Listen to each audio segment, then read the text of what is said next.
fake HOA cop tried to arrest me froze when I flashed my real sheriff badge. I didn't move to Willow Springs to start a war. In fact, I chose this quiet neighborhood because of the silence. After 30 years in law enforcement, 15 of those as county sheriff, I was ready to take off the boots, hang up the badge, and breathe. I wanted peace. For once. I wanted to wake up without a radio buzzing in my ear, without blood on my cuffs, without the smell of fire or the panic in someone's voice screaming through a dispatcher's speaker.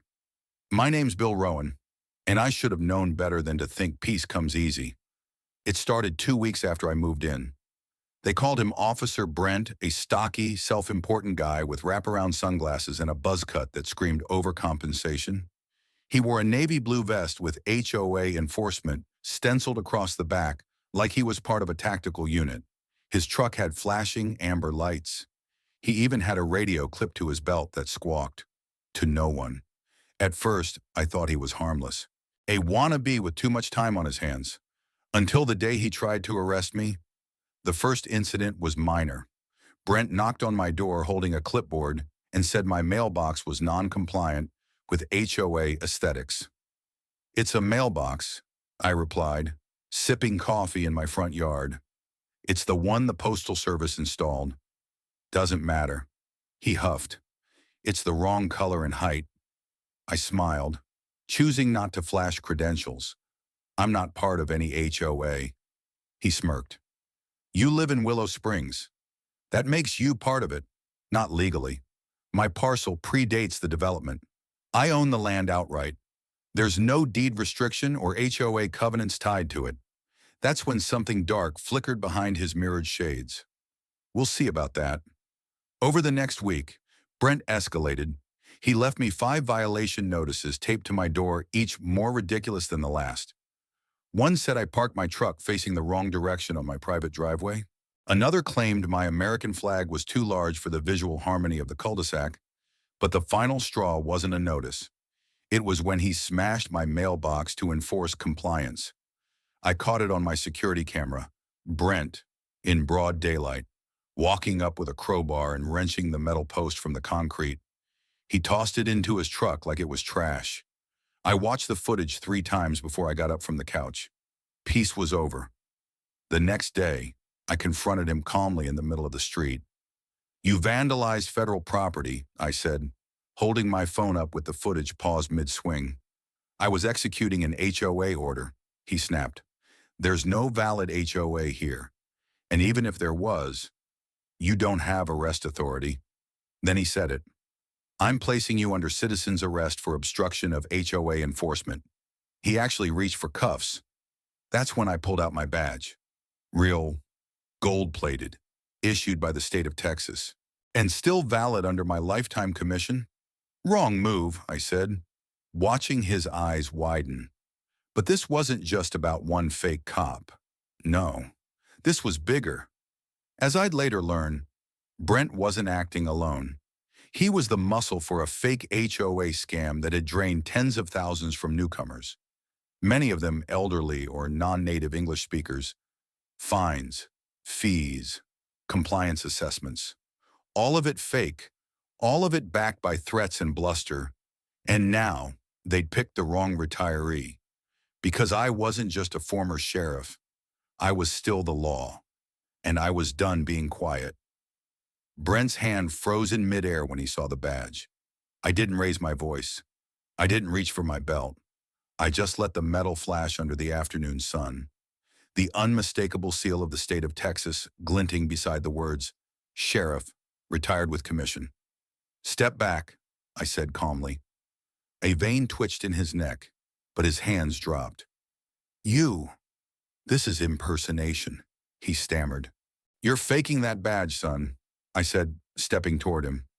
I've booked people for less than what you've done. You destroyed federal property. You impersonated an officer. You issued fake legal notices. You threatened arrest without authority. The crowd was forming. Neighbors. Kids.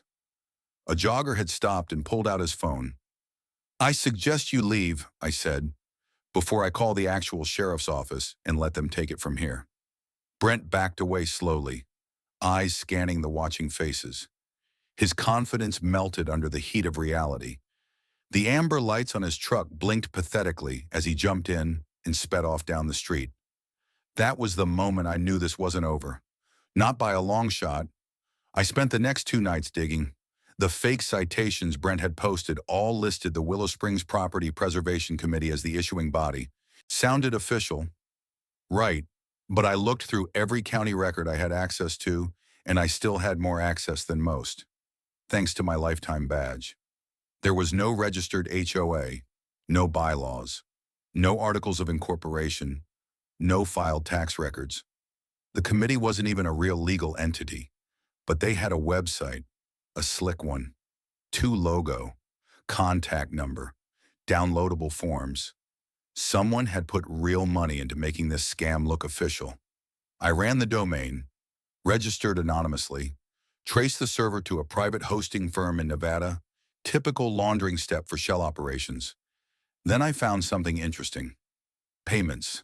The site had a link for dues, which rerouted to a payment processor account under a name Havenstone Consulting LLC. Now we were getting somewhere. The next morning, I walked door to door. First was Mrs. Cardenas, a retired school teacher who'd moved in 3 months ago. She told me Brent had threatened to put a lien on her home if she didn't pay $1 and $200 in welcome fees. She wrote the check to WSPPC. I asked to see the receipt.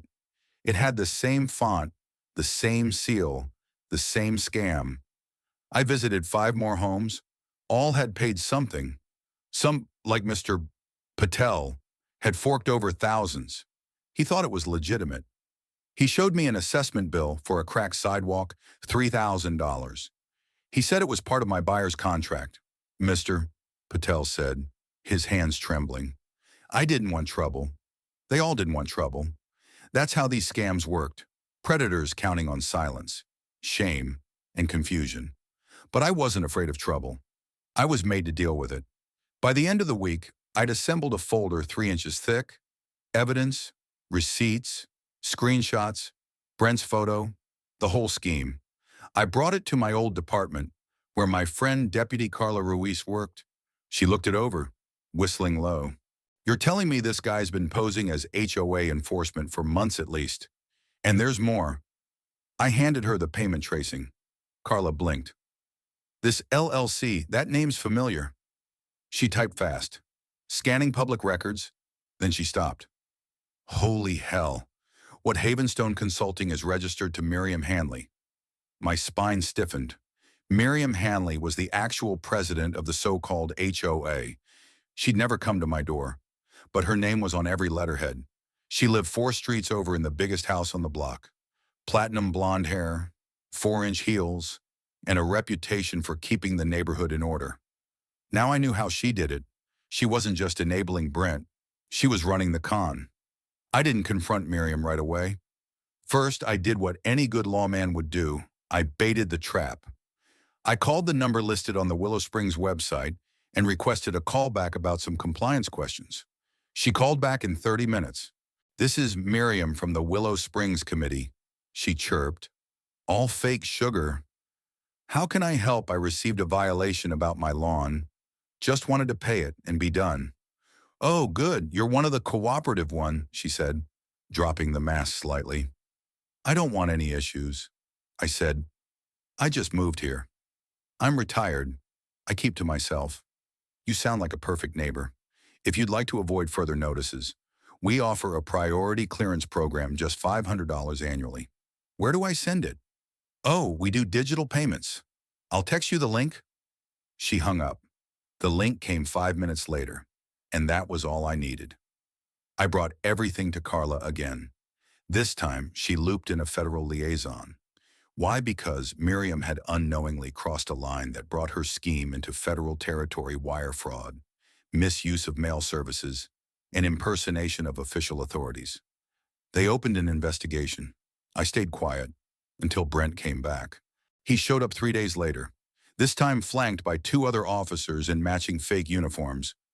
One of them tried to block my driveway with a traffic cone. I stepped outside, phone in hand.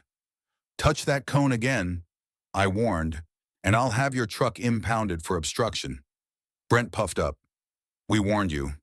Last chance. Pay the fine or we call the sheriff. I laughed. Go ahead. Call him. Ask for Sheriff Logan. He knows me well. Brent's face turned purple. The other two shifted, clearly spooked. I am the sheriff, I said, stepping forward, pulling out the badge again. You're under investigation, and the next knock on your door, it won't be mine. They didn't know it yet, but their whole illusion. It was seconds from collapsing. There's a moment just before a house of cards collapses when everything goes quiet. It's not silence, it's anticipation. And in Willow Springs, you could feel it hanging in the air. Brent didn't show his face for the next 2 days. Neither did the other two officers who tried to back him up. But Miriam. She wasn't hiding. She was doubling down. Miriam Hanley wasn't used to being told no. She drove a white BMW X7, wore $1,000 suits, and strutted around the neighborhood like she owned it. The morning after Brent's retreat, she sent out a newsletter through the Willow Springs Community Compliance System. Subject line, public warning, subversive resident alert in the body. She wrote, "It has come to our attention that a new resident is falsely claiming exemption from community compliance. This individual has displayed aggressive behavior and is impersonating law enforcement. We urge all residents to avoid interaction and report violations through official channels." Attached was a blurred photo of me. She didn't realize that I'd already gone past county. I'd sent every document, her texts, the bank routing trail, the fake forms to the state attorney general's office. Carla and I coordinated with postal inspectors because Miriam had mailed fake legal threats across state lines. That's federal, but we needed one final act to tie it all together. It came in the form of a flyer taped to every door. Emergency neighborhood meeting, HOA crisis, response addressing, misinformation. Thursday, 7:00 p.m. Willow Springs Park Pavilion. They were calling for backup.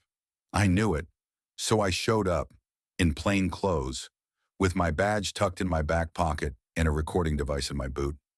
Miriam took the mic like a game show host. Her lipstick matched her blazer, a screaming crimson, and her voice oozed control. "Thank you all for coming. We're under attack. Our peaceful community is being disrupted by lies, manipulation, and dangerous outsiders." Some of the crowd nodded, others looked uneasy. Then she pointed right at me. "That man," she hissed, "that man is the source of it. He is not who he claims to be, and I have the paperwork to prove it." She pulled out a folder. "That is a forged badge. He's exploiting your fears. He never registered with the HOA. He thinks he's above us." People murmured. Phones came out. I stood, calm. "You're right, Miriam." I said, "I never registered because there is no HOA." Gasps. She laughed bitterly. "Oh, please." I held up a certified letter. "This is from the county clerk. No Willow Springs HOA has ever existed. Not legally. No board filings. No tax ID. Nothing." I stepped forward. "What you run, Miriam, is a fake corporation, one you used to funnel over $70,000 from innocent neighbors. And you used Brent here." I pointed to the edge of the pavilion where he stood awkwardly to enforce it with fear and lies. Miriam scoffed. "Do you have any proof, any real proof?" I smiled. From behind me, Carla Ruiz stepped out, not in plain clothes, in full deputy uniform, followed by 2 state investigators and a federal postal agent. "Actually," Carla said, flashing her badge, "we have plenty." Miriam's jaw dropped. Brent turned ghost white. "You've been under investigation for wire fraud, impersonation of authority, misuse of federal property, and tax evasion," the federal agent announced. "Under what authority?" she barked. Carla gestured to me. "This man is a commissioned sheriff, retired. Under Texas statute, he holds lifelong authority in law enforcement capacity. Your attempt to discredit him just made our job easier." Neighbors stepped back. Phones filmed every second. The pavilion exploded in shouting. "I want a lawyer!" Miriam screamed as cuffs clicked behind her back. "You'll get one," the agent said coolly. "Probably court-appointed." Brent tried to slip away. Didn't get far. Two deputies grabbed him near the playground. A mother nearby clapped. The woman next to me, Mrs. Cardenas, had tears in her eyes. I thought I was crazy, she whispered. I paid them $1, $200. I didn't know I could say no. You can now, I said. We all can. Within a week, Willow Springs transformed. The compliance team was disbanded. All digital payments to the fake HOA were frozen and flagged. A restitution fund was established for the victims, funded by seizure of Miriam's assets. Her white BMW now parked at the county impound. Her house being audited for fraud. Her reputation gone. Neighbors started talking again. Barbecues replaced suspicion. Flags were flown. One man, a disabled veteran named Reggie, painted a mural on the community shed that read, "Real community isn't controlled. It's protected." We elected a real committee, transparent, voluntary, and purely for organizing events. No fines, no threats, just neighbors looking out for each other. They asked me to lead it. I declined, but I agreed to train them because I wasn't there to control. I was there to make sure no one else did again. I thought it would be over after the arrests, but predators don't go down quiet, especially ones like Miriam Hanley. Her empire might have been fake, but her connections weren't. 3 days after the community meeting, I got a knock on my door. It wasn't Brent this time. It was a man in a tailored gray suit with a polished briefcase and that trademark smugness of someone who thought he was the smartest in the room. "Mr. Rowan," he asked, stepping onto my porch like he owned the deed. "I represent Ms. Hanley. You'll be receiving a cease and desist letter today." I didn't blink. She's in federal custody. She's out on bail and quite determined. Your evidence has caused irreversible damage to her reputation. I motioned to the mailbox still bent from Brent's crowbar. She might want to consider the damage she's done to others. You're advised to retract your statements publicly. A defamation suit is being prepared. I leaned in. Tell Miriam I don't respond to bullies. And I sure as hell don't respond to cowards hiding behind legalese. He tried to hand me a manila envelope. I didn't take it. I closed the door, but I knew better than to dismiss it. So I got to work. Again. Back in my law enforcement days. I learned something: paper trails are loud, but money trails deafening. Miriam had set up multiple shell LLCs. Havenstone Consulting was just the tip of the iceberg. With the help of Carla and the state attorney's office, we traced nearly a dozen ghost companies: Silverline Maintenance, Willow Traffic Safety, Community Guard Systems. All of them billed residents for services they never performed. Even worse, they were billed to the county for grant-funded neighborhood programs, which meant taxpayers were footing part of Miriam's empire, and no one even knew. I handed the findings off to the prosecutor. "What you've got here," he said, eyes wide, "is racketeering." And just like that, we were off the map of HOA disputes. We were deep in RICO territory. Then came the retaliation. Someone broke into my truck. They didn't steal anything, just tossed the glove box, cut the leather seat, and left a note scratched on the windshield: "Stop or you're next." I reported it. Carla came by herself. "Want a patrol car outside?" "No." I said calmly, "Let them think I'm alone." But that night, I didn't sleep. I loaded my .45, checked the exterior cameras, and sat in my living room with the lights off and my boots on. If they were coming, I was ready. They didn't show, but something told me they would. The next morning, Reggie, our mural painter, showed up with 3 neighbors. Each had stories, anonymous letters, threats, a dead cat left on someone's porch, tires slashed. The fear Miriam had cultivated for years hadn't vanished. It had just gone underground. That's when I made the decision. If they wanted silence, we'd give them a stage instead. Carla helped me organize it. We held a public community forum, not just for Willow Springs, but for the entire county. We invited news crews, reporters, the mayor, state representatives. The flyer read, "Fake HOAs, real consequences. Let's talk." People poured in. At first, it was awkward.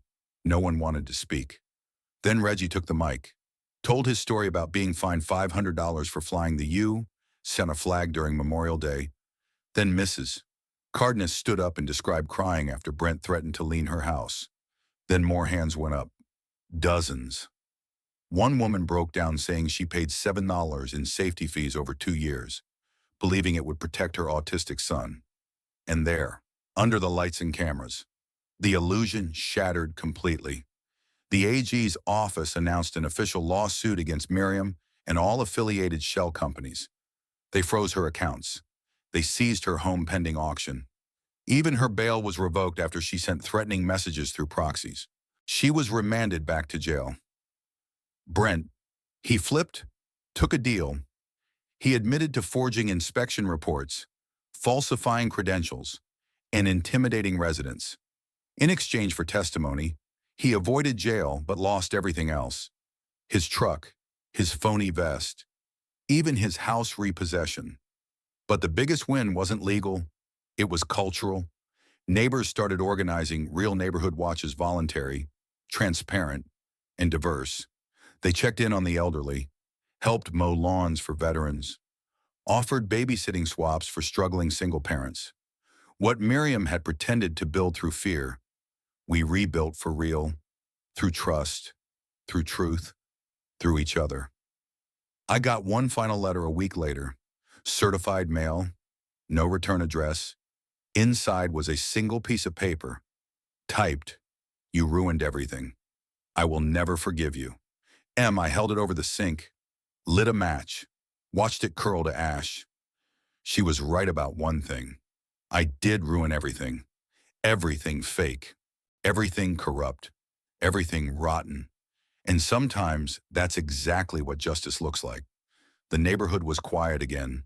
Not the fake, fearful quiet Miriam had enforced with citations and threats, but real quiet, peaceful, earned. You could hear the rustle of flags again, the laughter of kids riding their bikes on sidewalks once lined with fake violation notices. Lawn chairs reappeared. Garage doors were left open without fear. It was spring, and justice had bloomed. But peace, I've learned, isn't the end of a story. It's the beginning of another one. A month after Miriam's second arrest, I received an invitation. It wasn't from the sheriff's department or the mayor's office. It was from the new, legitimate neighborhood committee. It said, "Bill, we want to name the community garden after you. Please join us for the dedication." I almost didn't go. Not because I didn't care, but because I didn't want this to be about me. I wasn't the hero. I was just the one who didn't look away. But I went, and what I saw stopped me cold. They'd taken the old lot behind the park, the one Miriam once wanted to pave over for compliance trailer parking, and turned it into something stunning.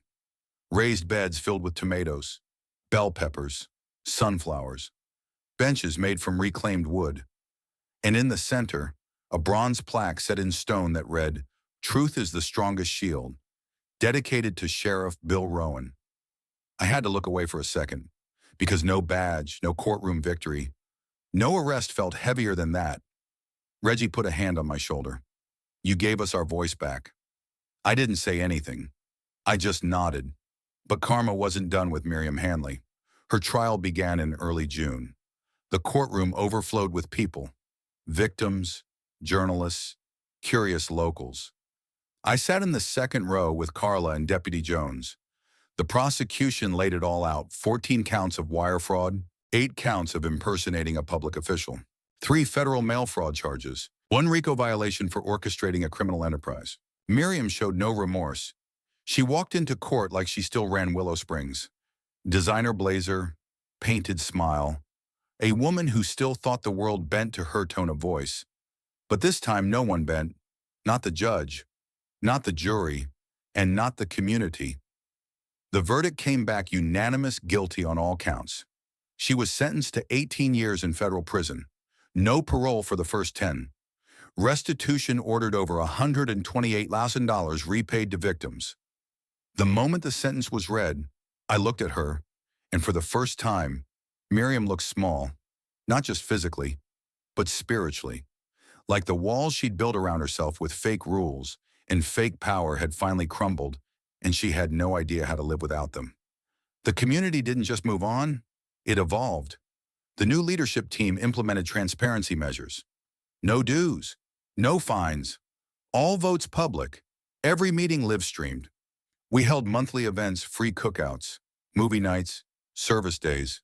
We invited local police and firefighters to build relationships, not just enforce order. One day, a new family moved in from out of state. The father, a Navy vet, saw the garden and said, "This is why we picked this neighborhood." And for the first time in years, I believed peace could last. Because it wasn't enforced, it was earned. On the anniversary of the day, Brent tried to arrest me. I walked the same stretch of road where it all started. Same cracked sidewalk, same view of the cul-de-sac, but now no HOA truck, no amber lights, just sunlight, and kids drawing with sidewalk chalk on the same concrete Miriam once called a liability. Funny, isn't it? What fear tries to erase, truth eventually reclaims.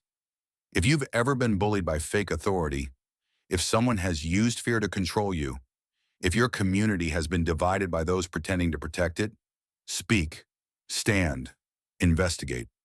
Because real power doesn't come from uniforms or titles or seals on paper. It comes from people. People like Mrs. Cardenas, who found her courage, like Brent, who faced his shame, and like you, reading this now, who might be the next one to say, "That's enough"?